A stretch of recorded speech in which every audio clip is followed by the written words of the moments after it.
Et bonjour à tous, on se retrouve donc aujourd'hui pour un nouveau chapitre, le chapitre 12, avec un petit clin d'œil bien sûr à Star Wars, que la force soit avec vous. Donc comme vous en doutez, on va faire un chapitre qui va introduire la notion de force. Donc c'est parti pour ce chapitre, chapitre 12, que la force soit avec vous.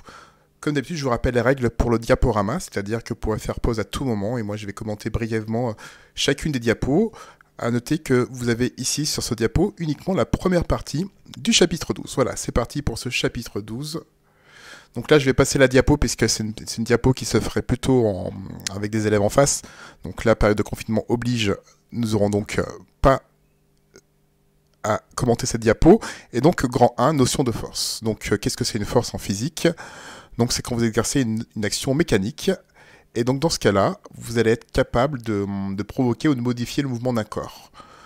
Donc en gros, par exemple, qu'est-ce qu'on peut avoir? Si vous lancez un ballon, sur le coup, vous allez exercer sur ce ballon une action mécanique. Ou on vous envoie un ballon, donc il y a déjà un mouvement, et vous, en renvoyant ce ballon, vous allez modifier le mouvement de ce corps. Donc ça, c'est quand vous faites ce type d'action, ça s'appelle une force, et donc c'est une action mécanique qu'on va modéliser par une force. Donc une force, en fait, c'est une interaction entre deux systèmes, en l'occurrence, par exemple, dans mon exemple, entre vous et le ballon. Alors, il y a deux possibilités. Soit il faut qu'il y ait un contact direct. Donc effectivement, si vous voulez interagir avec le ballon, il faut forcément le toucher. Soit à distance, ce qui entre nous n'est pas possible pour vous, mais des choses qui peuvent interagir à distance. Je ne sais pas si vous pensez à certaines dans ce cas-là. Et puis, il faut savoir que soit on va attirer l'objet, soit on va le repousser. C'est les deux types de nature qu'on peut avoir pour une force. Donc on continue avec le grand 1. Donc quand vous allez représenter une force, vous allez faire en fait un vecteur. Je ne sais pas si vous avez vu le vecteur en maths. Donc une force, elle va avoir en gros 4 caractéristiques. Il faudra à chaque fois que vous donnez une direction, un sens, un point d'application et une norme ou valeur qui sera en Newton. Newton, qui vient bien sûr du scientifique, qui est l'unité d'une force. Donc la direction, vous ne faites pas avoir, c'est horizontal, c'est vertical, des choses comme ça. Le sens, c'est vers le haut ou vers le bas. C'est-à-dire quand vous donnez direction, c'est pas en fait vers, vous dirigez pas, c'est soit vers le haut ou vers le bas, c'est vertical. Vous donnez juste un axe. Ensuite, le sens va vous donner dans quel sens vous vous déplacez. Le point d'application, c'est d'où vous partez, à partir d'où cette force va agir. Et la norme, ça sera un petit calcul à faire pour calculer cette valeur de la force.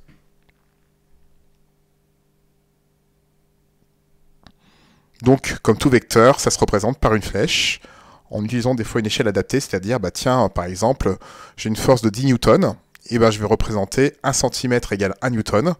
Dans ce cas-là, il faudra que je dessine une flèche de 10 cm pour représenter cette force.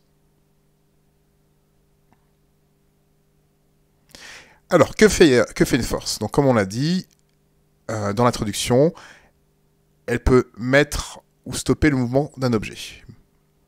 Mettre en mouvement ou stopper donc l'arrêté net. Elle peut également, si l'objet était déjà en mouvement, modifier la nature du mouvement de l'objet. Et un dernier effet où on ne pense pas, des fois déformer un objet. Une simple balle de tennis contre la raquette, sur le coup la balle de tennis se compresse et donc oui, une force peut également faire ce type d'effet. Et puis il y a une chose que je vous demande de bien comprendre, c'est qu'une force, c'est pas une vitesse. Juste pour preuve, une force est en newton et une vitesse est en km par heure ou mètre par seconde, donc pas les mêmes unités, c'est pas du tout les mêmes notions. Ensuite, une force peut mettre en mouvement un objet, et donc, sur le coup, cet objet aura une vitesse. Mais c'est deux choses qui sont carrément différentes. Maintenant, on va venir sur une force particulière qui s'appelle la force d'interaction gravitationnelle. Alors, la force d'interaction gravitationnelle, c'est une force déjà qui est à distance, d'accord? C'est-à-dire qu'il n'y a pas besoin d'un contact. Donc, par exemple, il faut savoir que la Terre exerce une force d'interaction gravitationnelle sur vous. C'est-à-dire que vous êtes attiré par la Terre. Alors, vous me dire, ah oui, mais monsieur, c'est parce que je suis en contact avec la Terre. Pas forcément, je veux dire, si Si vous prenez un stylo et que vous le lâchez, ce stylo va être attiré par la Terre alors qu'il n'est pas du tout en contact avec. Donc là, voici l'exemple typique de force qui s'exerce à distance, où on n'a pas besoin d'être en contact. Donc sur le coup, là, vous avez le texte officiel. Et donc, il faut savoir que la force d'interaction gravitationnelle est uniquement attractive. C'est-à-dire, du fait des masses, des objets vont forcément s'attirer et ne vont jamais se repousser, comme ça peut être le cas avec une force électromagnétique, où par exemple, deux charges de plus vont se repousser, deux charges de même nature. Donc, c'est une interaction à distance. Donc, comment ça se représente? Et bien donc, vous avez deux corps qui sont notés 1 et 2. Vous allez prendre comme direction la droite qui passe par le centre des deux corps, donc 1 et 2. Donc là, je vous ai mis des croix pour représenter le centre d'inertie des corps, ou ce qu'on appelle le centre de gravité. Le sens de 1 vers 2, et le point d'application, le centre de gravité. Quant à la valeur, on va la voir dans quelques instants, on va découvrir la formule.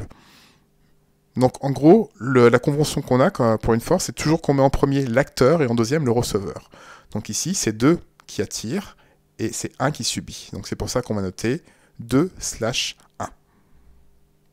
Donc voilà en gros comment vous allez représenter les forces par ce vecteur avec 3 des 4 caractéristiques que je viens de décrire tout à l'heure. Donc ces forces d'interaction gravitationnelle, on en vient à la norme, donc voici la formule. Elle vaut ce qu'elle vaut. Donc c'est égal à la masse du premier corps fois la masse du deuxième corps divisé par la distance qui sépare les deux centres d'inertie. Cette distance, on va la mettre au carré. Et puis il y a ce G qui est là. Et donc ce G, en fait, c'est une sorte de constante qu'il a fallu mettre. Donc elle s'appelle la constante de gravitation universelle. Elle vaut cette valeur-là, qui est ce qu'elle est, 6,67 10-11, donc en unité conventionnelle, peu importe. Cette valeur vous sera toujours donnée, elle n'est pas à connaître par cœur. Donc la force, comme je vous l'ai dit, en newton. Les deux masses sont en kilogrammes, et vous ne faites pas avoir, notamment conversion. La distance, il faudra la mettre en mètres. Donc formule à connaître par cœur. Voilà, ensuite on va avoir toute une série d'exemples, mais ça sera dans la deuxième partie de la vidéo. Les questions qu'on va se poser, c'est suis-je attiré par mon voisin? Qu'est-ce qui se passe pour l'astronaute sur Terre? Et l'astronaute sur la Lune. Voici toutes les séries d'exemples dont on verra amplement tout à l'heure dans une autre vidéo ou dans un autre cours virtuel. Voilà, fin de la première vidéo. Merci de votre attention et à bientôt.